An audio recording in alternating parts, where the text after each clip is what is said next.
We've got the chutney. And the chutney is really bright and is really equally good cold as it is warm. I almost prefer it cold, but in this application we're going to do it warm. Then we've got our fennel slaw. Do you see how it's exuded all this liquid right here? And everything's taken off. And that's just because it is macerating in itself. Basically, the salt is bringing out all that beautiful liquid. It's basically quick curing fennel. And then we've got scallion in there and the lemon juice and just the really good salt and really good olive oil, and that's come together and just should be a really nice balance and freshness to it. We've got our grits, which we finished with a little bit of butter. They're just coming together in that consistency that I want. I don't want them to be too soft where they're kind of like a thicker soup on the plate, but I want them to have body, but I don't want them to be dry and thick either. So this to me is pretty much the perfect consistency of grits that we're looking for. And then we have our catfish. 1, 2, 3, 4. 4 building blocks that you can use in any different way. Let's plate it up. First, I'm going to put my grits down.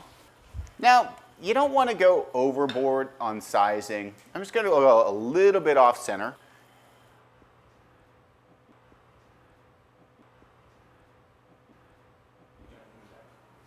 So in this case, we've got the grits down first, and then we've got the fennel slaw. The fennel slaw to me is just, this stuff is just so good and so fresh and so easy.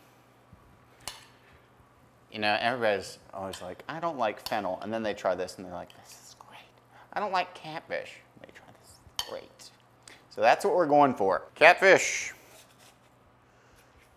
Not like that. Presentation has changed. Okay, and we've got a little bit of the tomato chutney going on.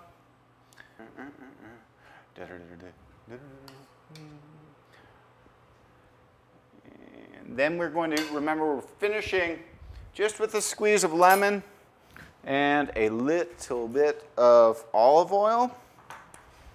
So, good olive oil, just a little bit, just a tiny thumb over the end. I mean, we're talking about 1/8 of a teaspoon of olive oil. Okay, the lemon, that's really it. It's really simple. It is panko dusted catfish, which is a beautiful, sustainable, future-thinking fish, spicy tomato chutney, fennel slaw, and local red mule grits.